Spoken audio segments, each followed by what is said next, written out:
to read the first chapter of Motorhomes, Maps, and Murder. This is the 5th book in a Camper and Criminal Cozy Mystery Series. Chapter 1.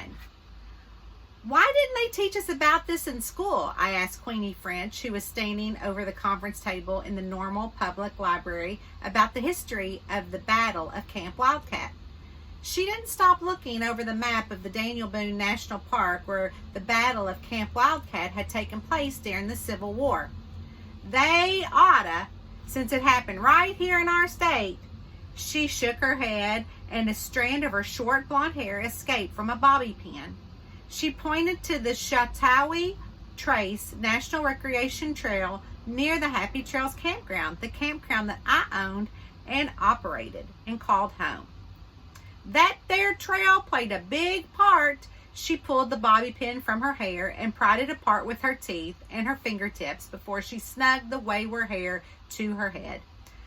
Colonel Theophilus T. Girard stood right there, commanding the thousands of men in his troops. She reached down and unzipped her fanny pack, taking out a few more bobby pins and sticking them all over her head.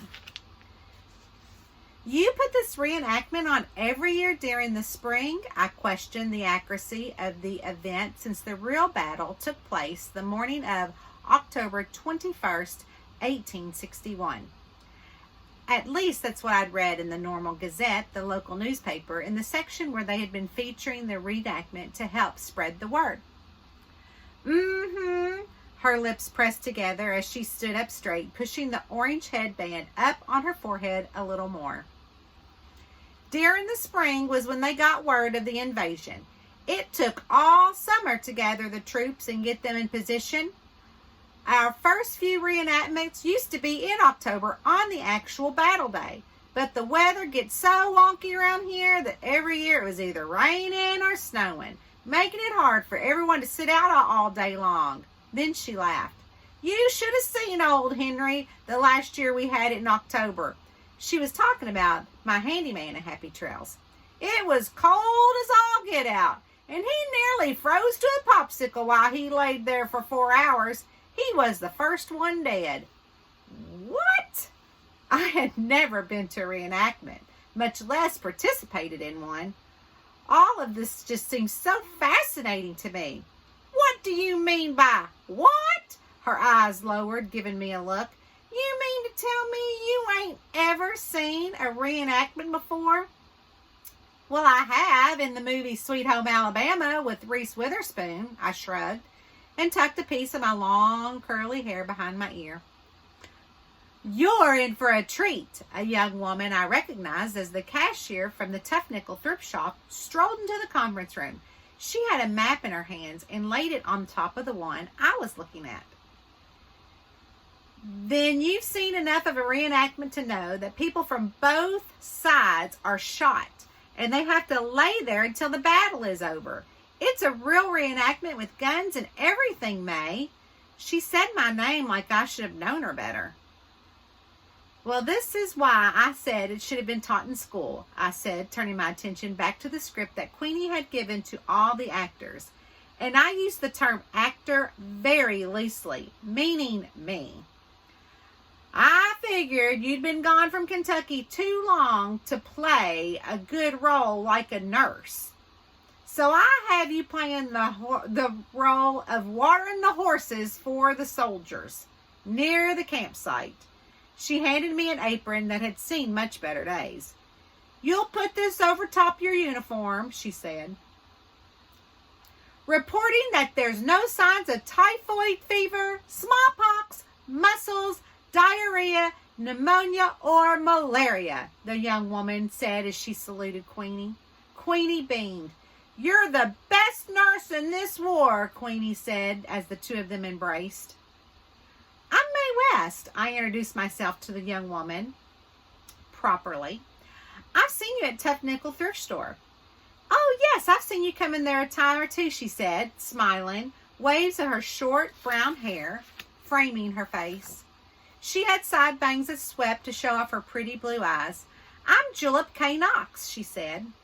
She's not just any clerk, as the thrift store. She's on the board of the Historical Society. She knows the ins and the outs of every map, Queenie bragged. She was definitely a fan of Julep. I couldn't put on this reenactment without her knowledge of the layout of this battle. You'd have done just fine, Julep patted Queenie on the back. Excuse me while I go grab some more maps. Queenie wasted no time getting back to my duty as the horse wrangler. Here, Queenie picked up a large sealed plastic bag and shoved it against my chest. It's your outfit, in addition to the apron. She motioned to my shoulder where I had flung the apron over it. Now, don't you lose any part of this. These are real true-to-life uniform. Well, replicas, really, but you'll find the real ones in the Daniel Boone National Park Museum, which is located in their offices. I'll be sure to check that out. I took the bag from my chest and held it up in the air when I noticed Hank Sharp beyond the hangar. He strolled into the room like he owned it. Our eyes met. His smile traveled all the way up to his green eyes. Good afternoon, he said, and bent down to give me a kiss. Hi, I crinkled my nose and lifted my hand to rub over his black hair. It looks like you got a haircut for your part. Queenie insisted I had to if I was going to play the part of the soldier. He pulled away from me and straightened his body, clicked his heels, and saluted Queenie. Now, if you two think that you're going to be playing kissy face during the reenactment, you're wrong. You're on opposite sides of the battle. She wiggled her finger between us. But I do like seeing the two of you happy. I like making her happy, Hank winked. It's not too hard. I felt like a giddy teenager. It was a very new relationship, me and Hank. Just a few months. We didn't see each other every day, but we really did most days. And when we did, it was at my RV at Happy Trails. I'd yet to see his place, although I knew from his granny, Agnes Swift, that he lived in his parents' property in a trailer on the south side of town, even though his parents had gone to Florida. Geez, Queenie rolled her eyes and shook her head. I'll be right back. I got to get your bayonet and uniform. Not everyone can handle a bayonet, she said over her shoulder on her way out of the conference room.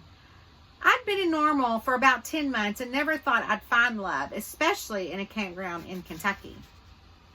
Not that I didn't love the campground. I had grown to love it. I grew up in Kentucky. But as soon as the clock had struck midnight on my 18th birthday, I was on a Greyhound bus to New York City, where I worked my way through flight attendant school. That's when my life took a turn that changed everything. I'd met an older, wealthier vestment man on one of my flights who hired me as his personal flight attendant. We fell in love, got married, and lived a life of luxury that seemed to be too good to be true. Turned out it was. Just like Queenie always said, if it seems too good to be true, it is. If only I'd known her back then. After a few years of marriage, Paul West had taken his clients, including several in Normal, to the cleaners. This put him in jail and uprooted me from my life of luxury into a rundown campground that he'd put in my name, which is why Happy Trails was the only thing the government had not seized. Are you going over your lines? Hank rubbed his hand down my back and looked down at the script in my hand. You mean my one line? I looked at the paper and continued. Look, the troops are coming. You better put a little more oomph into it or Queenie will be mad. His southern drawl was like music to my ears and sent my heart soaring. In the back of my head, I knew that this was the honeymoon stage, but I was willing to see it through. Detective Sharp, he answered his ringing cell phone in his professional cop voice. Uh-huh, he hummed and stepped away to get some more privacy. He's gonna look good in this one, Queenie said as she walked into the conference room and put her finger up to her mouth when she noticed that Hank was on the phone. Won't he? She whispered and pulled up the plastic over the old uniform so I could see it better. Oh, he will, I laughed, and thought of seeing him in this old uniform pretending to stab and shoot someone with a bayonet. That thing looks pretty sharp. Oh, it is. I only let special people have one of these. It could poke your eye out. She gave a good hard nod. I let him and Preacher Hager use one. Preacher Hager was married to mine and Beth's, or Wayne Queenie's, one of our best friends, Bets Hager.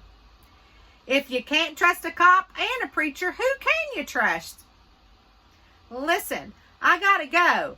Hank had walked over to us. His face was stern and his soft green eyes had turned back into stone like they did when he was on a case.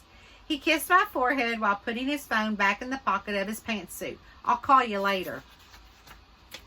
What about the uniform? Queenie called after him as he was hurrying out the door.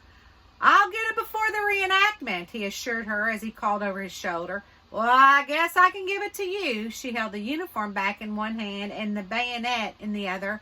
Oh, no, thank you, I said. If I thought I was going to be responsible for his uniform, bayonet, and in trouble if something happened to it, she had another thing coming. I'll have a hard enough time keeping care of my own uniform. Mae West, she tissed, don't you be going and making me regret putting you in the reenactment. There's been citizens who grew up here that have applied for parts and I didn't let them participate.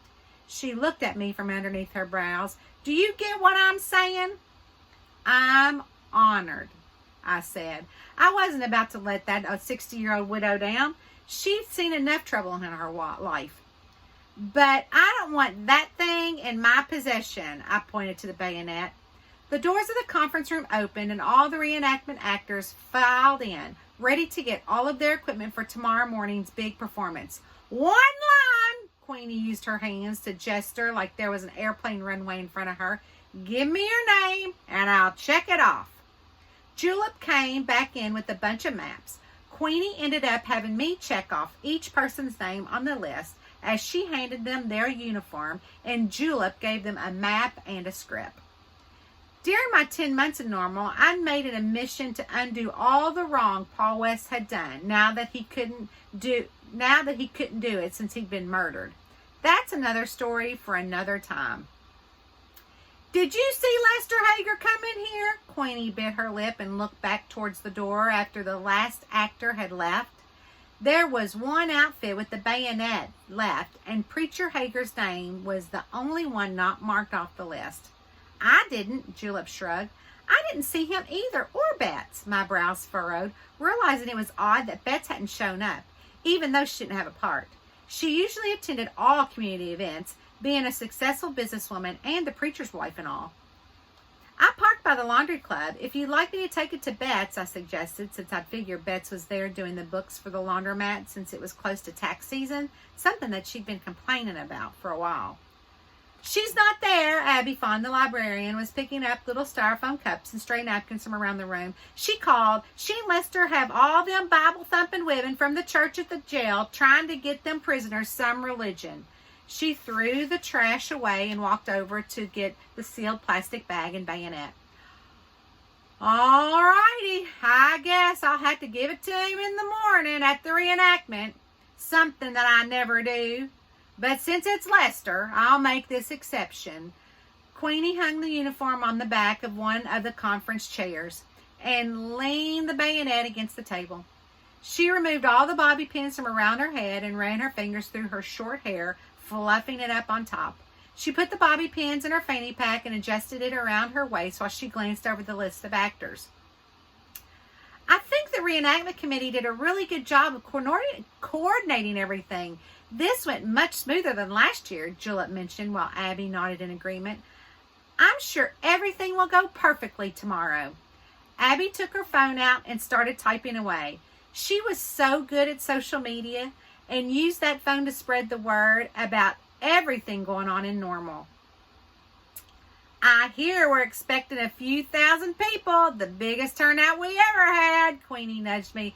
This is why we have it during the spring. It honors the time and commitment both sides put into the battle.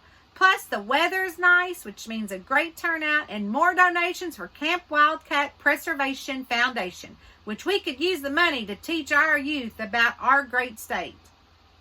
Hashtag great state, hashtag Kentucky, hashtag Camp Wildcat Reenactment, hashtag tomorrow, hashtag 9 a.m. Abby talked out loud as she typed her latest tweet to attract more tourists to our little hiking town. Need a place to stay in hashtag normal, hashtag Happy Trails Campground. Thanks for the shout out, I said to Abby. Abby had been instrumental in my decision to stay at the campground and get it back up and running. Between my ability to talk with people and invest in our community and Abby's great marketing and social media skills, Normal's economy was thriving. Minus a few hiccups of murders, but that was all behind us now. And I was just hoping and praying that everything went as smoothly tomorrow at the reenactment as Queenie as expected. If history repeated itself like it had over the last few months, there was going to be a hiccup. Chapter 1, Motorhomes, Maps, and Murder.